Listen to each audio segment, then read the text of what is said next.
Business athletes, what is going on? Welcome back for yet another action-packed episode. This one is kids, food, and behavior, what every parent needs to know. Why most kids are sick, tired, have ADHD, and are struggling, and how to fix it. Big emphasis on how to fix it, right? Because we're not here to just ramble and rant about kids' behavioral issues if we don't come with solutions and receipts. So the first thing that I want to say is you'll be glad to know that even if you don't have young children, even if you don't have children at all, or you have teenagers or adults, or you're a grandparent, this episode will actually still be very applicable to you. And let me just tell you why before you tune out. So the main reason is because a lot of the pillars that I'm going to be talking about today as it relates to children's nutrition, there's many core tenets that will actually still relate to you. So if you feel like you deal with anxiety or mood issues or sleep issues or ADHD or any sort of cognitive stuff, this will absolutely be relevant to you. So I need you to understand that, because most people, they see a title of something, they tune out if it's not completely relevant to them. And I'm like, no, wait. Trust me when I say there will be things that you can learn. The other thing that I want to absolutely emphasize is I genuinely believe that many, many cases of children that have learning disabilities or behavioral issues, I think there's a big underpinning that relates to their lifestyle, nutrition, supplementation, and their health in general. So yes, I do think there are sort of genetic tendencies. Yes, I do think some children have sort of a structural issue or change or challenge. Sometimes it can be a sort of behavioral issue caused by a certain style of parenting. But I will absolutely tell you that nutrition and the way they live, the way they exercise, the way they move their body will absolutely have a pronounced effect on their health. So you have a vested interest in listening very closely to this episode. And I'll frame it this way too. I believe that a lot of the health issues I had when I was younger, so very early on, I'm 41 at the time of recording this podcast. When I was about 10 years old, I would have been like clinically depressed and anxious. Obviously, being that young, it can be hard to sort of get a diagnosis per se. But as soon as I was about 12 or 13, I was getting diagnoses for depression and anxiety and ADHD and all of that stuff. Now, when I reflect back, had my parents known the things that I know now, I genuinely believe that I probably wouldn't have had anywhere near as many of the challenges as I did. And it's not to say life is free of challenges. And it's not to say that diet alone is some silver bullet, but it's absolutely to say it's like having a loaded gun, but you're the one pulling the trigger. When the gun's loaded, it's just sitting there, like it doesn't do anything. It's just sitting there. That's like a genetic switch. It's the person that pulls the trigger. So you pulling the trigger looks like the dietary choices that you have in your household. You pulling the trigger looks like you not understanding the importance of fresh air, sunlight, and exercise even as a child. Because remember, a lot of the things that I'm going to be sharing with you today, like you can do these things yourself. And in fact, you should do these things yourself. The first thing that I'll say before I start getting into these pillars, and this is a little bit of tough love, but I say this from a place of compassion, and I say this to be carefrontational, that you look like a hypocrite if you talk about hard work, discipline, grit, perseverance, all these things, but your kids are fat and overweight. Because they are an extension of you. especially if they're under 10 years old. Obviously, as a teenager, they start to kind of have their own way of doing things. And we can talk about how to be a lighthouse and how to set the standard and how to be the example for kids as they age, so they model what you do rather than what you say. But I absolutely will tell you that when I see a parent and the kids look overweight and unhealthy, it tells me a lot about the parent. If I'm just being honest, it tells me that they don't have good boundaries. It tells me that they're not good at communicating the value of health. It tells me that they probably haven't been very good at setting their own dietary standards in the past, because the kids in many ways are modeling what they see, and they eat what's in the house based on the things you bring into that house. And a lot of that, and think about it from this perspective too. Most children can be vicious. And do you want your kids to get picked on and bullied because of their weight? Because if you keep showing up like that, where you're not setting a standard and you're not setting proper boundaries and you're not giving them proper resources, that's exactly what you're opening up for them. I want you to feel that. Again, from a place of being carefrontational. Like, it doesn't mean you're a bad person. It doesn't even mean you're a bad parent per se. But now that we're talking about this, and when you listen to this episode, you sure as heck better do something about it. Because I think to myself, I have a moral obligation to be a good example for my children, so I set a standard in them where it sets them up to have a good life. So do that for yourself and do that for them. Just remember, they follow what you do less than what you say. So the first thing that I want to dive into with this episode is to understand that there are different categories, there are different levers, there are different concepts that will come together to affect someone's health. And when we're talking about kids' health, I'm talking about in general of like behavioral issues, ADHD, aggression, anxiety, just your typical, mental stuff. I'm also talking about if they get sick a lot. I know some kids, and it seems like they have a cold every second week. They're constantly sick. They constantly have allergies, runny nose, coughing, spluttering, constant fevers, you name it, right? So that's another part of it. And then another part of it is obviously if they're overweight, if they're getting fat. At the age of, for me, 41 now, when I was a kid, it was very, very uncommon to see fat children, because we didn't have a lot of screens and a lot of internet access. When you were doing leisurely activities, it was more physical. We would be outside climbing trees, making tree houses and all kinds of stuff. I come from that generation still. I feel like that was a beautiful generation, right on the cusp of technology. So we have some understanding of technology, but at the same time, we still have a memory and appreciation of what it means to disconnect from the tech too. So I want to instill that into my children. And in fact, I'm going to talk to you about what we've done, because we homeschool. So we homeschool, and we are a plant-based family. Now, I'm not telling you that you have to do what we do. I'm going to give you suggestions across the board. But I will tell you why we do some of this stuff. And I will tell you that as an entrepreneur, then having children that you homeschool, that's a whole other challenge in and of itself. So I do feel like, in a way, I'm qualified to talk about this because I have a deep knowledge around nutrition. I have a 7-year-old daughter and I have a 9-month-old son. Obviously, I've got my wife, Lauren, and we homeschool, and we operate our own consulting business with the Business Athlete and Superhuman stuff. So again, I say this just as like a pretense, but also because I came from a place in my teens where I had a lot of issues.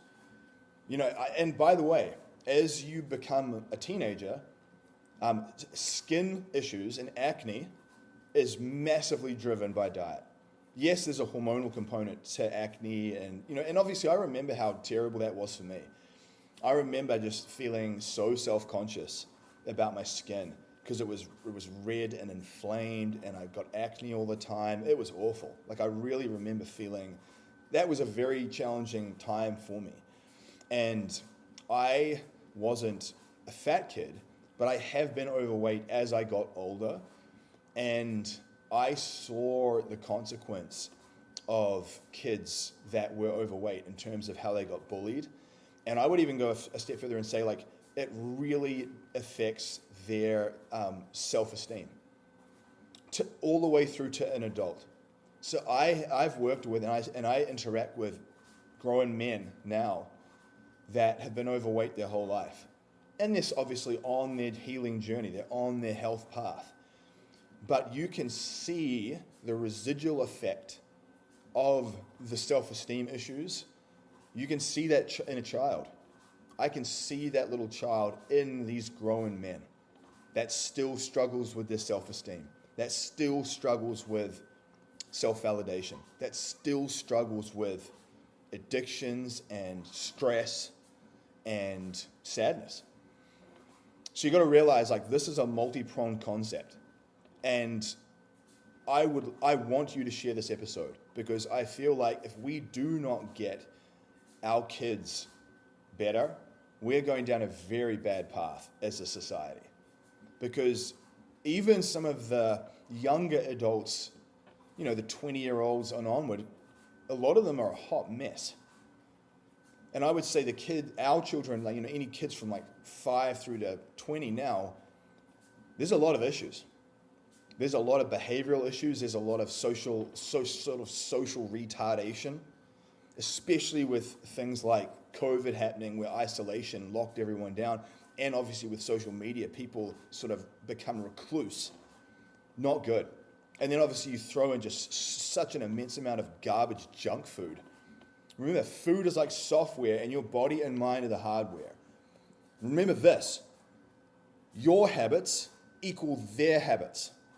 Your food equals their food. Your lifestyle equals their lifestyle. Remember that. So when you work on your health, you make sure that you are helping cultivate that with them. Be that example. So the first thing that I would say right out of the gate is what I call healthy food upgrades and healthy food swaps. So generally speaking, you're going to deal with different types of situations. So if you've got really young kids, you're in a good place where you can instill into them good habits now, and they're so young that they won't know the difference. For example, our daughter, Zia, she's never had fast food. She's never had McDonald's or anything like that. She very, very rarely eats junk food. And quite honestly, she doesn't even like junk food now. Get that. That's a good example of when you raise kids on a really healthy whole food diet and then you give them some type of junk, they actually don't like it. They don't like it. And that to me was really, really interesting and profound. Really, really interesting because it makes me realize that a lot of our addictions come from just sheer exposure over our whole life. And so the thing that I find can be challenging for parents is that, let's say your kids are a little bit older and they already have some crappy habits. Maybe you were not really dialed in with your health. The most common example is you might have not been dialed in with your own health. You might have been overweight and unhealthy.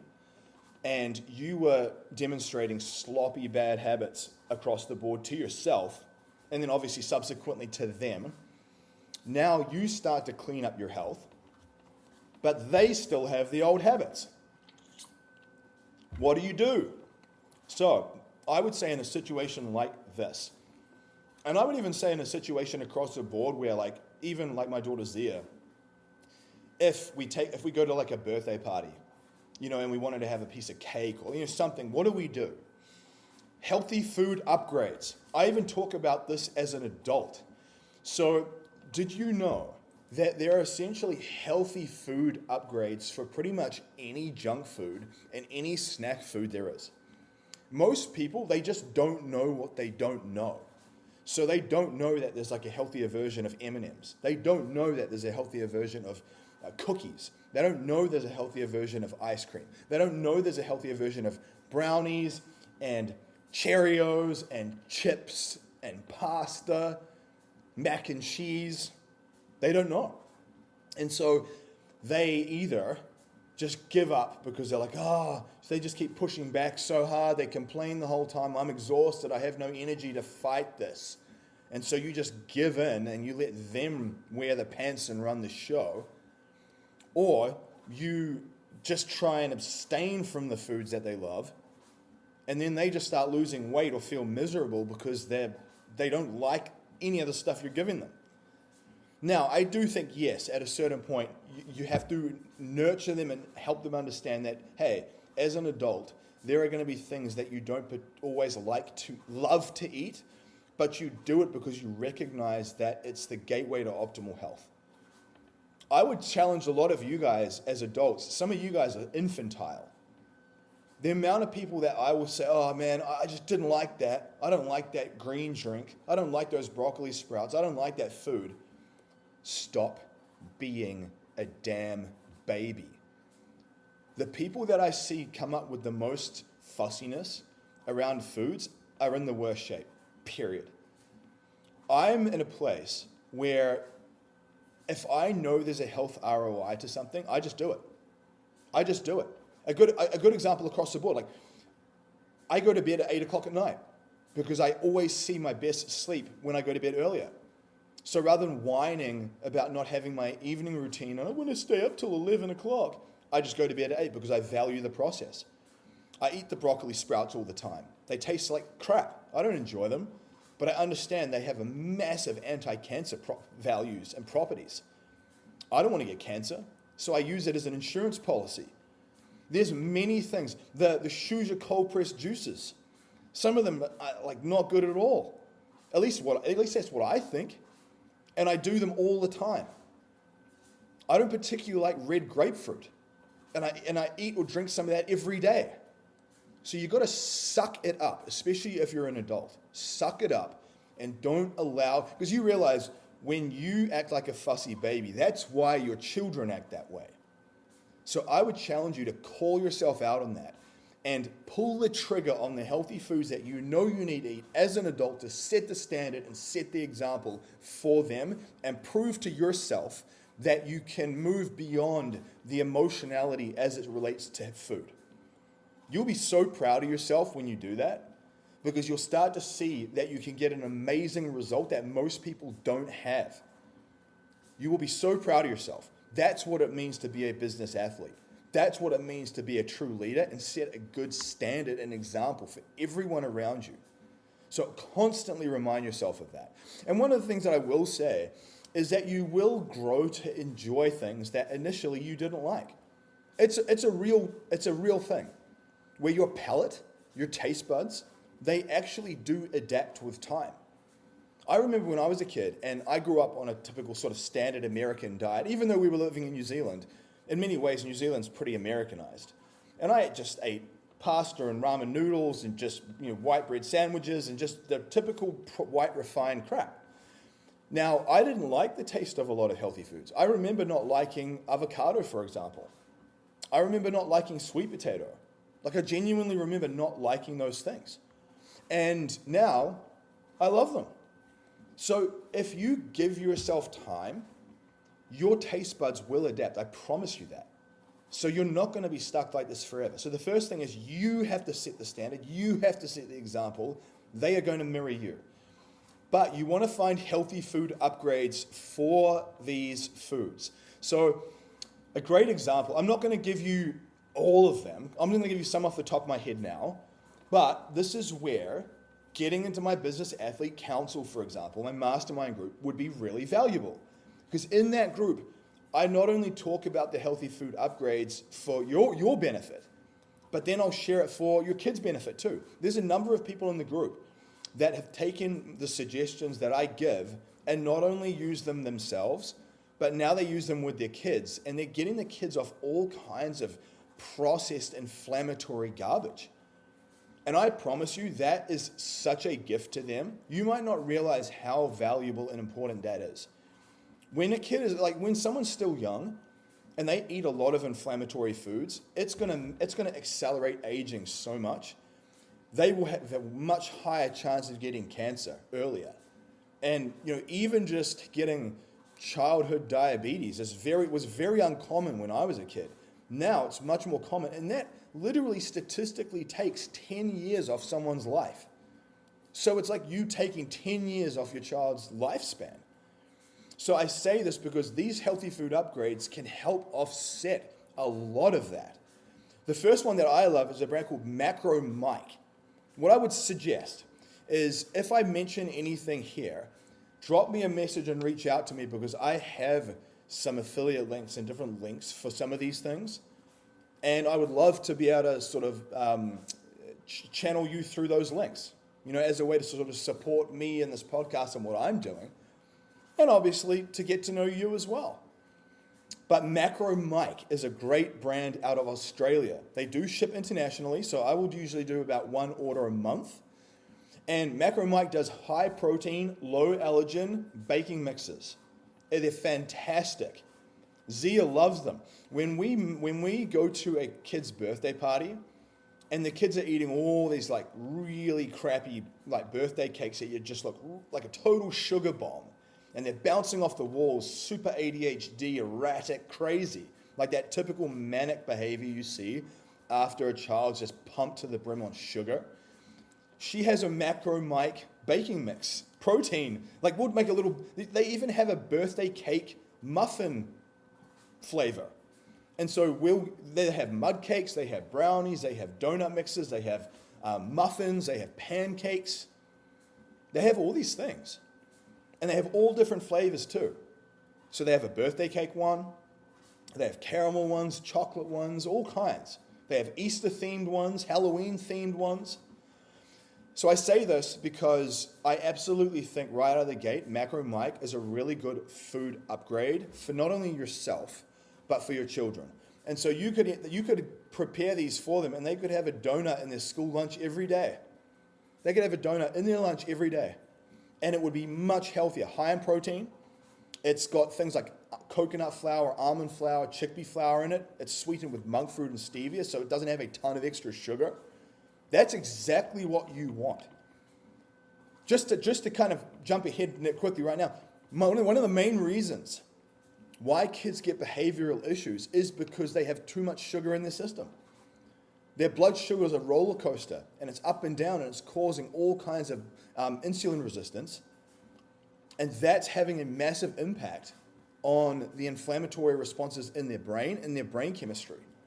And that's what the behavioral issues you see are very often because of all the sugar they're consuming.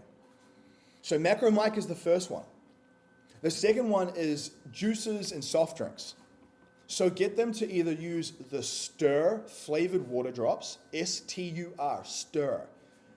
It's a great 0-calorie, healthy flavored water drop. It doesn't have a bunch of sucralose in it. It doesn't have a bunch of red dye 40 in it. Some of these things have been associated with more ADHD type issues. And it even comes with some extra antioxidants and minerals. So I say this because the last thing you want your kids to be doing is drinking juice. That's straight sugar into their system, and that's going to have a massive impact on their temperament, their mood, and just like how volatile they are. So what I want to do is I want to get them hydrated really well through the day, but I want them to use the Stir flavored water drops all day. So that's another thing that we do with Zia. Now, the other component of that is soft drinks. Now, right out the gate, again, I would not be using standard soft drinks at all. I would leave those out of the equation entirely. But Zevious flavored soda waters, Zevia, they're much better than LaCroix. They're much better than Perrier. They're much better than Bubbly. They're better than a lot of the ones out there. And they're 0 calorie as well. And that's like a nice little treat for them. So I say this because these are some of the tools. These are some of the options. I would even go as far to say, try a few different types of protein bars. There are like protein cookies. There are like little chocolate-covered protein bars. Yeah, sure, one could argue they're still like processed food. They're still junk. But if you look at the nutrition profile in them, they're substantially better than a typical candy bar. For example, I have a little inventory of macro bars and aloha bars and chocolate dip no-cal bars on our shelf, and Zia and Lauren will use those as snack options. They're much, much healthier than like a typical protein bar, and they have a pretty good nutrient profile. So I say this because I want you to realize that there is healthy food upgrades for literally everything. For everything. There's pretzels, protein pretzels. There's protein chips. I would even use, Dave's Killer Bread, bagels, instead of typical standard super refined bread, right? So you're sort of thinking about the things they eat the most, and you're finding good swaps for those things. I mean, even cereal. So there's a couple of brands. There's one called Farm Girl. They're based out of Canada. They're a pretty clean cereal breakdown. So that's one that we use. We'll use the plant-based Magic Spoon ones. So there are some good products out there. So what I'd be telling you is, one, obviously get into my Business Athlete Council and we can talk about food swaps in a lot more detail. For not only yourself, but for them too. But also realize that there literally are swaps for all the things that you think are going to hold them back. So all the pastas, all the cookies, all the ice creams, all the soft drinks, there are replacements and updates for all of those things. And it is very important that you test some of these things. You've got to test them and see. Some things they might love, other things they might not. But that's just part of the process.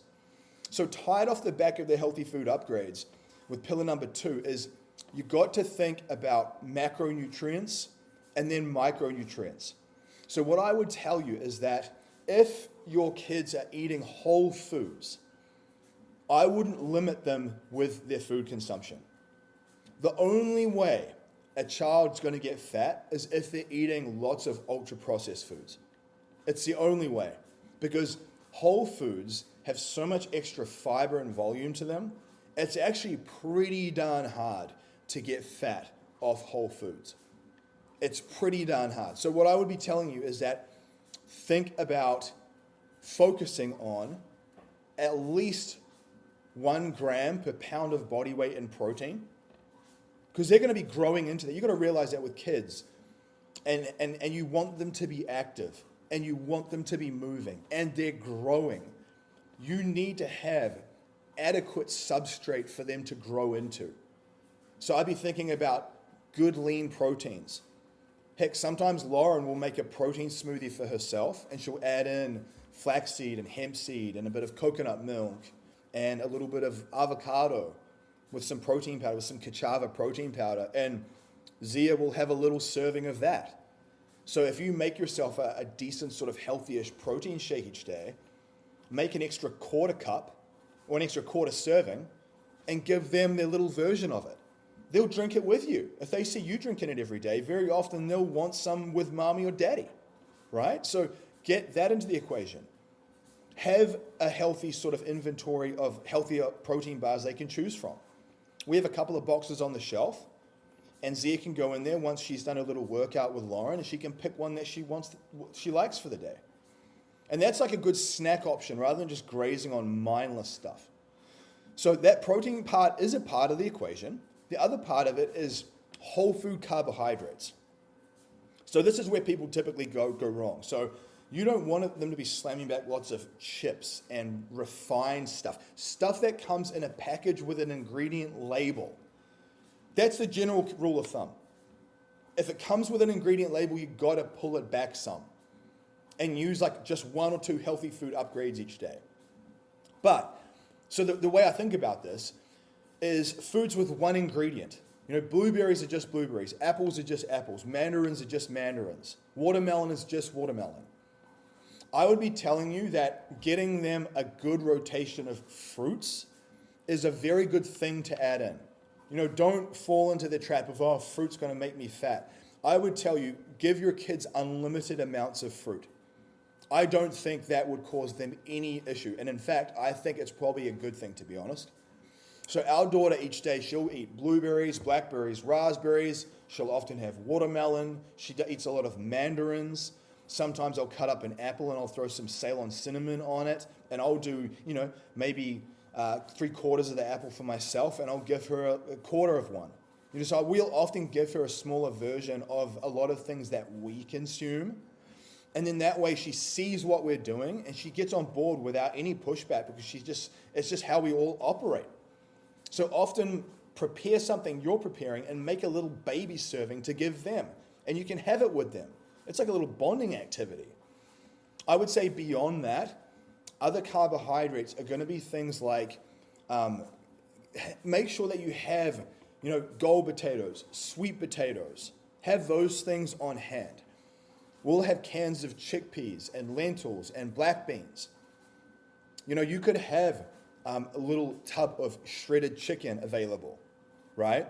So like you want to have some things that are ready to go, because I find with children, they do tend to snack and graze a little bit more just because I think their little stomachs cannot hold as much food volume. So if you have a little sort of tub of shredded chicken ready to go, and you have a little dipping sauce for them or something, that's a strategy, right? And then obviously what you could do is you could cut up a few gold potatoes, you could microwave them down, cut them into quarters, throw them in the air fryer, and create some potato wedges. So some crispy potato wedges. And you can obviously give that to them for lunch or dinner, or you can have that in a little container, and then when they want to have a few, they can just heat it up for 20 seconds in the microwave. So you're giving them whole foods as snack options, whole foods as primary food options.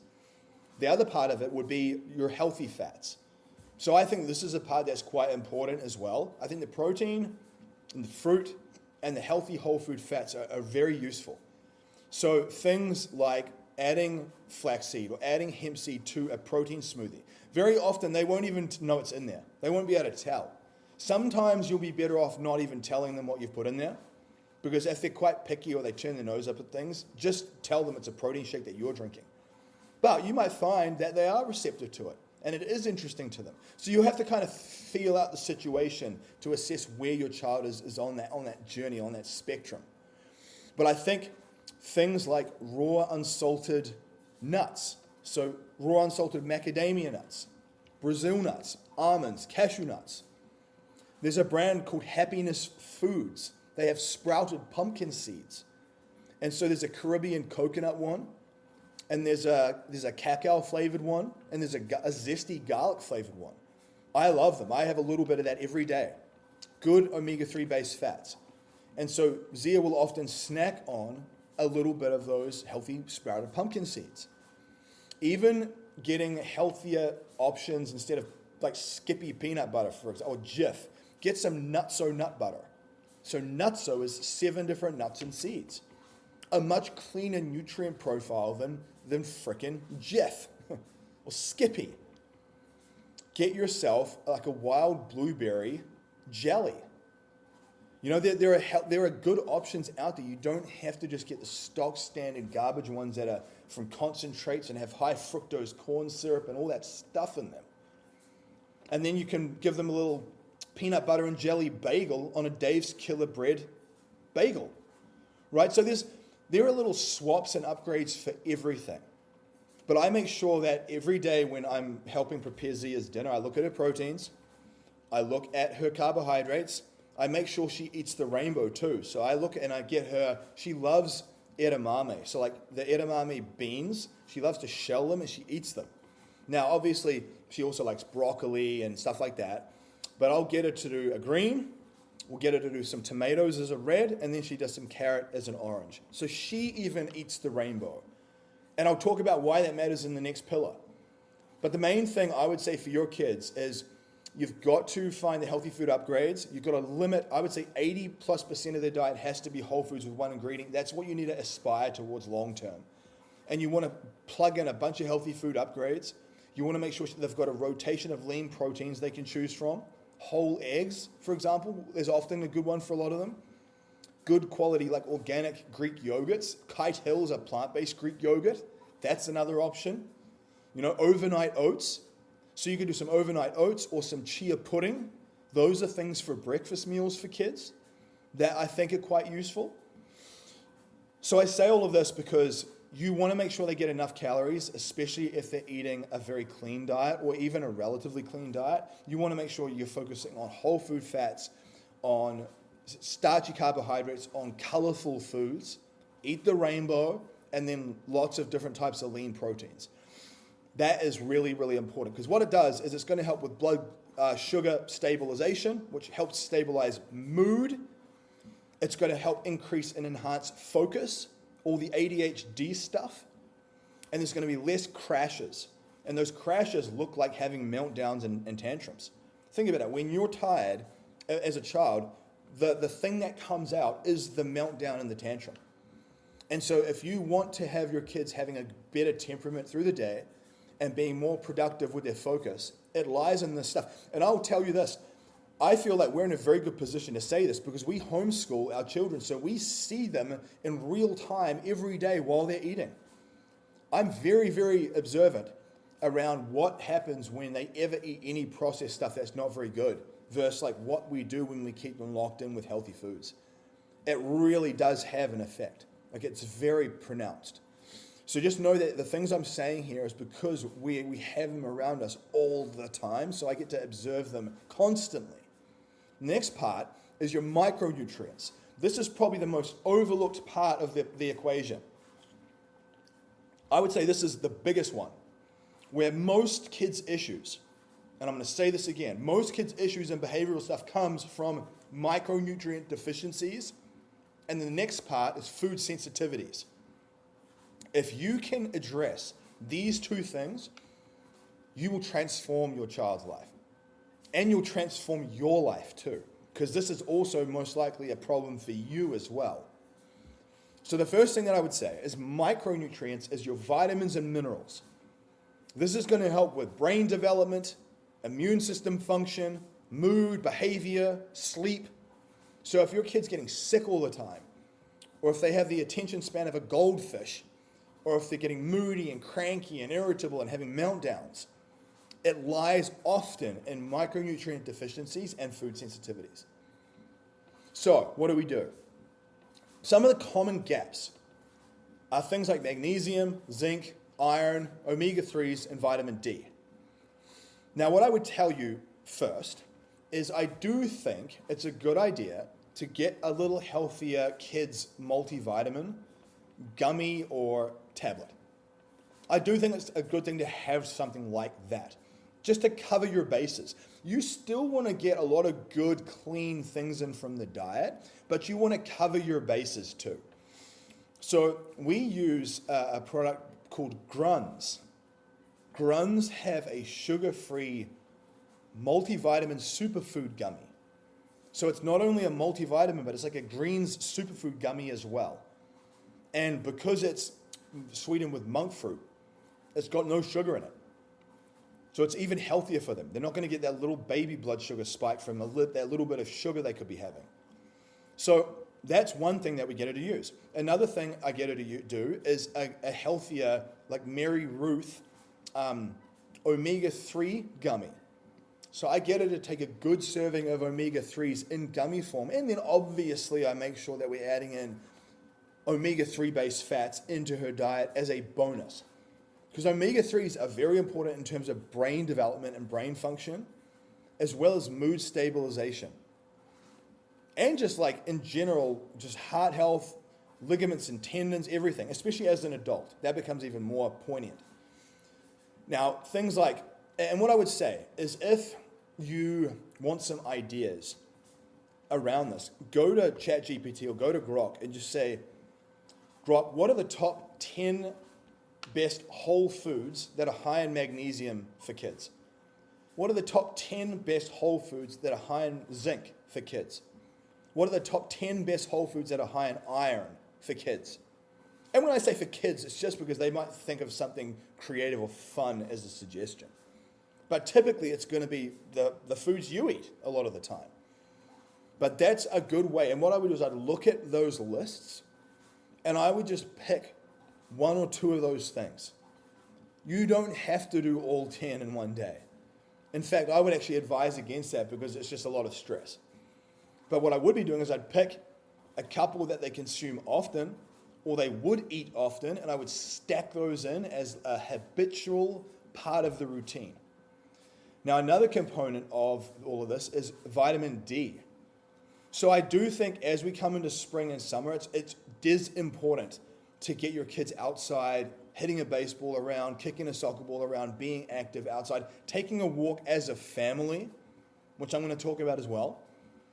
But you need to get that vitamin D status up. So if they're not getting a lot of outdoor time, which to be honest, most children aren't, I would be using a little bit of like a vitamin D3 and K2 sublingual drop that you put under your tongue. And I'd be doing like a half dose of that. So rather than a full adult dose, do a half dose of that as a precautionary. Because often, if they're inside all day and they're not getting any vitamin D, that's partly why they're getting sick all the time. Vitamin D affects mood stabilization and it affects immune system function. As an adult, it will affect hormone profiles too. So you want to make sure that your vitamin D levels are good. Now, the challenging thing with children is that you can't just go and run blood work because most kids will not be a fan of getting blood work run, right? I mean, that's kind of crazy. I couldn't even imagine trying to get our daughter to do blood work. So in many ways, you just have to do your best intuitively. So that's why I'll often give them half doses and quarter doses of things because I don't know exactly where it's at, but I just want to make sure I'm covering the base. But what you'll find is that, like I said, the primary ones in my experience are magnesium, zinc, iron, omega-3s, and vitamin D. Those tend to help and affect brain development, immune function, and mood and behavior. So I would say that by getting those things into the rotation, you're already rising the tide that brings up all ships. So outside of a good quality multivitamin, I'll even add a few concentrated mineral drops to her flavored water. So her stir flavored water, I'll put a couple of mineral drops in there just to get a little bit of extra trace minerals.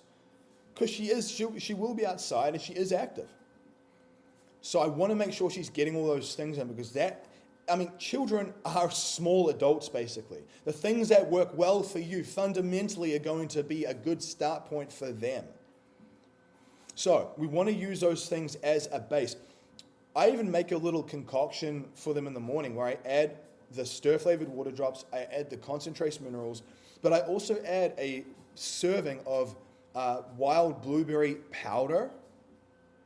That way they're getting even more antioxidants into the equation. So I put that in there because I want to further bolster her immune system.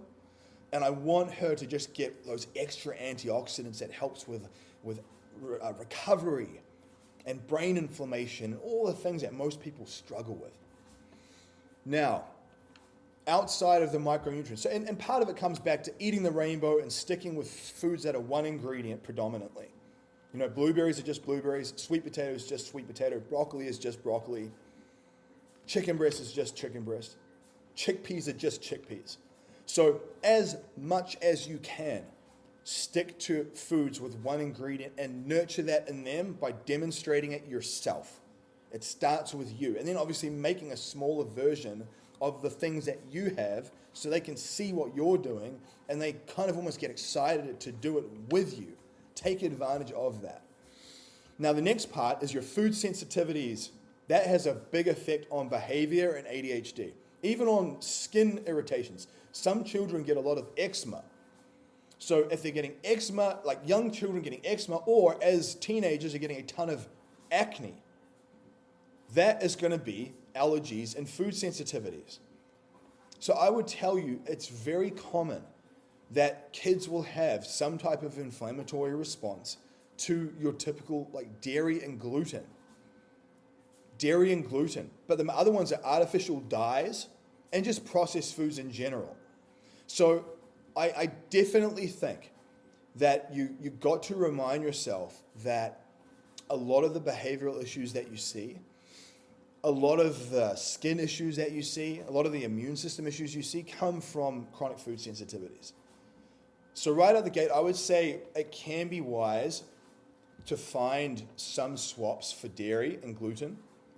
I don't think you necessarily have to do that unless the child's getting obvious reactions like a lot of eczema, a lot of skin irritation, and maybe they're mentioning that they're getting a lot of bloating and digestive issues. Like if you can see that their stool is like diarrhea, that's where I'd be focusing on these things. Outside of that, I just think in general, thinking about foods with one ingredient, looking at artificial dyes in foods. And the thing is because most artificial dyes come in processed foods. So by virtue of you cleaning up the diet and not eating as much processed stuff, you're not going to get the artificial dyes in. Like red dye 40. Look for these blue dyes and these yellow dyes and these red dyes. There seems to be a lot of information coming out now about their effect in ADHD and behavior, all this stuff.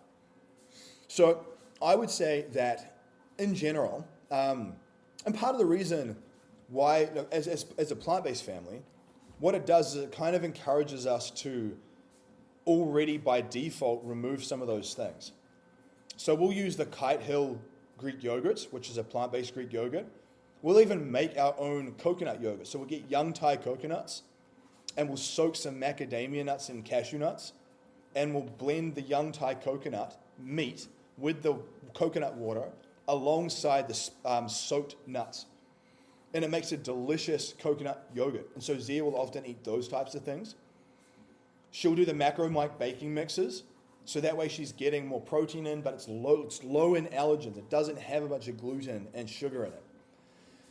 So I say this because, again, I wouldn't worry too much about the gluten and dairy and stuff when they're young, because I know that can just be another battle, but I would be thinking about artificial dyes, processed foods, and thinking about eating like a diverse range of foods, like different colors, different options, right? So like you want to have a range of fruits. You want to have a range of colored vegetables. That to me is going to be a really good thing to focus on. And then you can work on food sensitivities longer term. I would say as kids get older, that be like the next step in the equation. Especially if they're getting a lot of, you notice they're starting to get a lot of acne. Or like I said, if they're getting a lot of eczema. I definitely think the first thing is to swap out dairy with non-dairy alternatives like coconut-based stuff, sprouted nut-based things. There is non-dairy alternatives for everything, by the way. For everything. And so, like I said, that's where I would teach you these things in the Business Athlete Council. But I would encourage you to lean into and embrace a lot of that. And then, obviously, with stuff like gluten, I would say that initially, early on, just find the healthier options. So Dave's Killer Bread, for example, instead of, bunny bread. Like, rather than just having your typical conventional garbage, use the Ezekiel bread or Dave's Killer Bread. Pacha, P-A-C-H-A. Pacha is a seed-based bread. So if they are really getting some sensitivities or you have issues with gluten, which a lot of people do, by the way, Pacha bread could be a good option. That's a healthy food upgrade. So I would say, if I had to cap off that initial discussion at the front end, behavioral issues and immune system issues are predominantly driven by food sensitivities and micronutrient deficiencies. You fix those things and you change the game. You will notice that your children have a lot more energy, their temperament and their mood is a lot more balanced, and they don't get sick as much. So in terms of immune system support, I've seen some kids that get sick every week, constantly. They're constantly going to the doctors. They're constantly on Z-Paks. I mean, the first thing that I'll tell you is that if your child is constantly on antibiotic, you've got to stop that. You've got to start getting them healthy from the inside, because the antibiotic will be absolutely destroying their digestive health, destroying it. So you need to get to the root of the problem. And what's the root of the problem when it comes to immune system health being sick all the time? One, poor nutrition.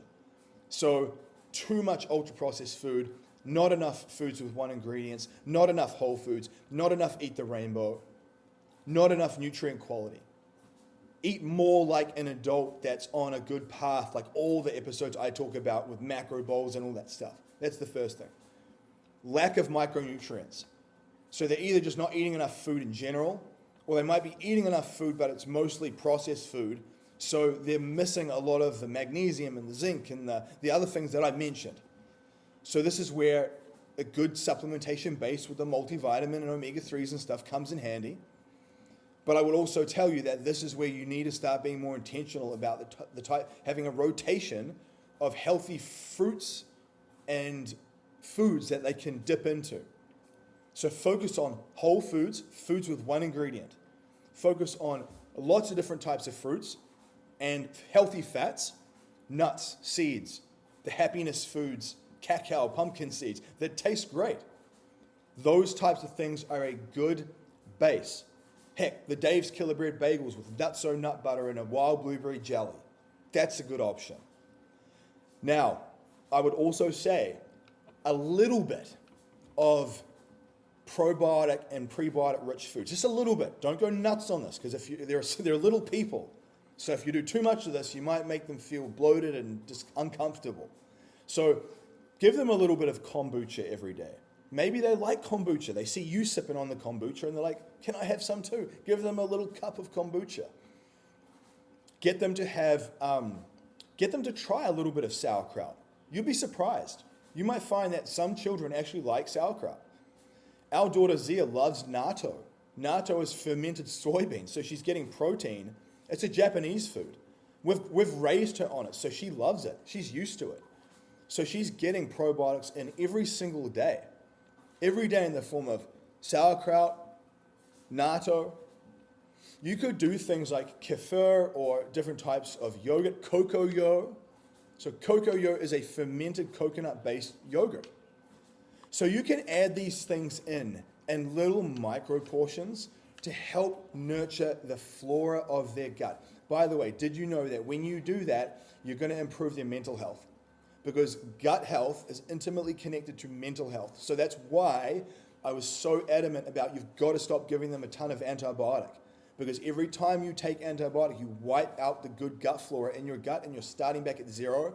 And that will have an effect on your psychology, on your mental health. That's actually been demonstrated in research. Adults studied with the use of antibiotic and how it increases depression by a lot. So I would tell you that focusing on probiotic-rich foods, even in little micro doses, you can get childhood probiotic supplements. Seed Symbiotic has little packs for children. So once every, say, 4 or 5 months, I would do a little bit of Seed Symbiotic in their diet with them, just to help nurture that flora in their gut. Because I would say the gut is the epicenter. That's where the immune system lies. That's where their mental health lies. That's where the absorption of their food lies. Really, really important. So beyond that, I would definitely tell you that you've got to think of movement and physical environment is so important. Most kids are way, way too sedentary. They're way too... I've seen this with kids I know, where they sit on their butt all day looking at the iPad just in zombie land. And that's not good. I will tell you that when I notice our daughter has too much screen time, it has a massive effect on her behavior. She's a lot more argumentative and she's a lot more irritable when she has a lot of screen time. Now, obviously, we try not to do that often. You know, it might just be when we're taking a long car trip or something. And she's pretty good all in all, but I do notice it. And I would tell you that you've got to think of creative ways to get them moving. So the first thing that I would say, and I would encourage you all to do this is when your kids are young, is to take a family walk every day. Obviously, it's going to be contingent on the weather, but get out as a family and take a walk every day. We do that right now, especially right now. It's coming into spring, and it's beautiful. And so we'll put Xander, our 9-month-old, in the stroller. Zia will get out there, and we'll walk in the sun, and she just gets sun on her skin, and we just get a little bit of the sweat on. if it's warm enough, and it's a great tool. So I definitely think 1 or 2 family walks each day is a really good tool. The other things that I would say is as an adult, try to carve out some like outdoor sports time with them. So most days of the week, as we come into spring and summer, I'll go outside for about 15 or 20 minutes with Zia and kick a soccer ball around or throw her the baseball. I literally have it scheduled into my calendar in the late afternoon. And that way it reminds me to do it, and I go out there and it works as a connection point with them. I don't just want to be this workaholic guy making tons of money and just like in my own head, I'm like glued to my computer all day, right? I want to create that freedom for myself to connect with my family more too. So we take the walks every day. I'll go have a little bit of sports time with her every day. It doesn't have to be a lot, guys. You don't have to be doing an hour. It could be 10 minutes. But you got to do something. You got to do something. And the other things that I would say, so outside of little micro sessions of sport time with them outside of taking family walks, I would tell you that think of creative ways to get them moving inside more. So we actually have a little gymnastics bar with some crash pads set up on the floor of our living room. And so it takes up half the space. But we don't care because I go in there often see her swinging on it. She loves it. If you raise them young enough with that, it will just be a natural part of the process for them. I promise you that. So think about getting a little gymnastics bar just in your house in one of your spare rooms or in the living room. I would tell you it's absolutely worth it. Get a little rebounder. So we have a little rebounder in our bedroom. She'll often jump on that as well. So I think that you got to think of ways of giving them ability to move inside as well as outside. Especially because on a rainy day or when it's winter, they can be stuck inside all day doing nothing. And think about how you would feel if you were stuck inside all day doing nothing and you weren't working out at all. So you'd feel like trash. And that's exactly what happens to them. So you need to make sure it's a mandatory part of the process where they're moving every day. Now, whether you think of some type of reward system or some type of reward chart to track that and like incentivize them early on, whatever ways you can think of to sort of create incentive or reward around that behavior, test it, do it. I'm at the point where we don't have to because it's just part of the way she lives. Also, get yourself a home gym. We have a great home gym set up here. Lauren will come out here and work out, and Zia will come out and do little pull-ups and things. So she sees Lauren working out, she'll go work out with her. I think for the guys and the girls, it's a great thing to do a little workout with your kids. Get a little tiny weight set for them. I've got a little set of dumbbells. It goes from like 4 pounds to 6 to 8 to 10 pounds for Zia. And I've got a little barbell for her. Now, you don't have to obviously go super heavy or anything. People will say, oh, but it's not good for kids to weight train. You're not trying to turn them into a power lifter at 7 years old. Okay, you're just getting them to move. So, don't be so serious about that. I don't think that's an issue at all, to be honest. I think that's just a story people tell themselves. But then the other thing that I would say is, incentivize yourself to work out at home more. So they can see you doing it. Think about it. If you go to the gym, they don't see half of that stuff. Show them, right? So I want to show her. She comes out often and sees me working out and stuff.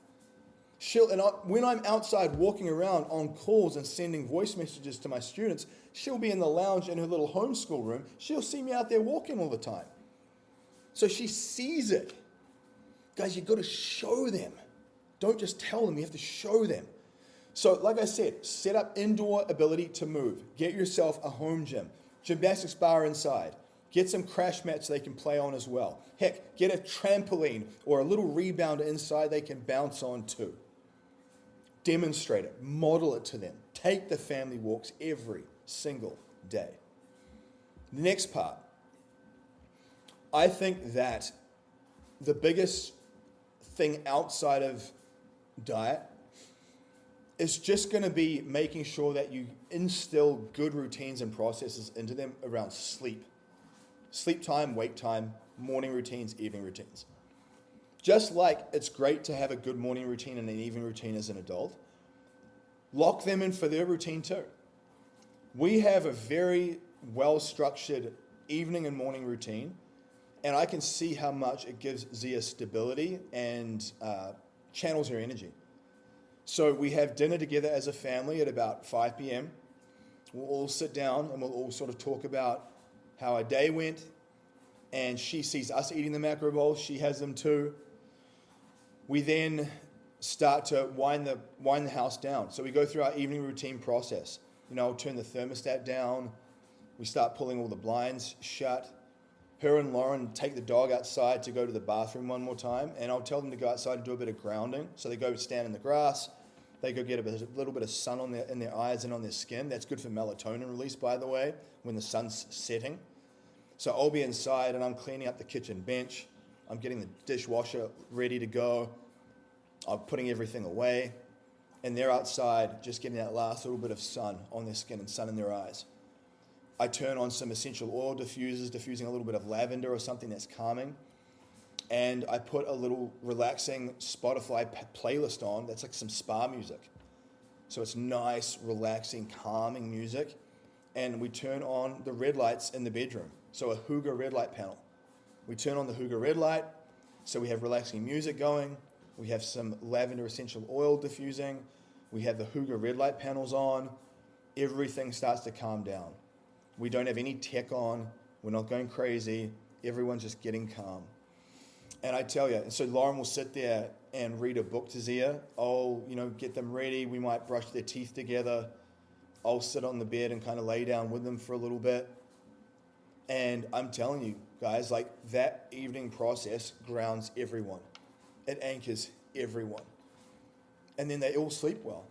And I'm telling you, obviously kids will have issues with sleep from time to time, especially when you have young kids. And I recognize that. And part of it is just, sometimes you just got to do the best you can with the situations that you're in. But I will say, having a good structured routine, keeping the diet nice and clean.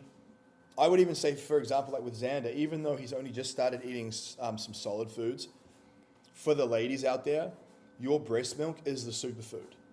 So I really drive home and tell Lauren constantly to make sure she's eating enough calories and make sure that her diet's very nutrient rich, because you need more calories for the breastfeeding.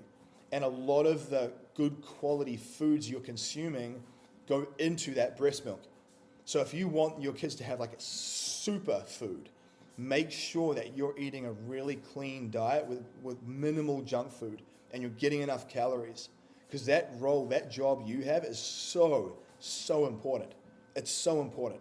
And I would encourage any of the ladies, breastfeed for as long as you can. I would absolutely tell you it's definitely better than bottle feeding. But obviously, you just do the best you can. I realize some people are past that stage. I understand that, but I'm just saying as a side note, do the best you can with that. But I think in general, having good structured routines through the day. We're very structured because it gives them an anchor. So they'll have a lunch meal at the same time. We have a dinner meal at the same time every day. We have a little breakfast routine at the same time. There's processes to this. It's familiar to them. And then that way they can help with the routine more because they know what to expect. It's not so random that they just kind of sit back and don't know what to do. They can actually get involved and they can help. Very often, Lauren will do some baking. She'll make sourdough bread, or she'll do some macromite baking mixes, or she'll bake like a Instapot meal, right? And Zia will be up there with her little version of her little safety knife, helping cut up some of these foods. So if your child's young enough, get them involved with that. Now, if your kid's a teenager, and especially if they're into sports or they want to get into sports, you need to remind them to operate like a business athlete. They need to get good protein in. They need to think of food as like software. The junk food is going to inflame their skin, give them acne, and make them underperform in their sports and not do well with their grades, with the concentration and focus. So they need to lock in hard with the quality of the diet and try to remove food sensitivities and allergens out of the equation and make sure that they're focusing on different colors, lots of different colored fruits for the micronutrient benefit. So I'll tell you all of this Because your thing you need to remember is done is better than perfect. You don't need to be perfect. And you're never going to be able to operate through an entirely rigid system because young children have an agenda of their own, and even teenagers do. You just can have structure in place, like a good morning routine and a good evening routine, and allow for flexibility and adaptation as you go. But the main thing is they need consistency from you. They need awareness, so they need to see you doing it. They need to see you being mindful, and just simple upgrades, simple healthy food upgrades, simple swaps. Don't make really flamboyant, complex recipes. Keep it simple. Just use an air fryer. Keep it like simple, like a macro bowl style concept. Think about the long-term game here. You know, it's one thing for you to get yourself in shape, but see it as your moral obligation to help your children, because they're going to be the adults of tomorrow. They're going to be the ones leading the country tomorrow. And I will tell you that the diet and the exercise has a significant effect on the way they behave. So if your kid's got a lot of behavioral issues and all kinds of diagnosis, I would say very often you need to look in the mirror at yourself. More than likely, you have a lot of behavioral issues. More than likely, you're too neurotic. You're too OCD. You've eaten too much processed junk foods. And it's not to beat yourself up and shame yourself. How is that helpful? That's not helpful, but it is to say, hey, I'm going to hold myself to higher standards. And I am going to find the healthy food swaps. And I'm not going to make excuses for this. And I am going to show them how to work out at home. And I am going to show them what it looks like to eat healthy. And I am going to show them what it looks like to manage my emotions, not having meltdowns and going ballistic because something, broke. I see that with adults too. I see them having meltdowns, and I'm thinking to myself, you're just demonstrating to your child exactly how they will cope when they're faced with an emotional challenge. We can do better than that. And you've got to give yourself some compassion, give yourself some grace, realize parenting is a journey. It's not easy. It's challenging. But you were made for this, and you can do this. So there you have it, guys. Kids' nutrition. It's a powerful tool. And this will relate to your grandchildren. This will relate to you as an adult. It will be relevant if your kids are teenagers. It'll be relevant if your kids are newborn. Across the board. But lock it in. Be the example. Because remember this. As a business athlete, as an operator, as a leader, they're not going to just listen to what you say. And in fact, they often won't listen to what you say, but they will watch and do and model from what you do.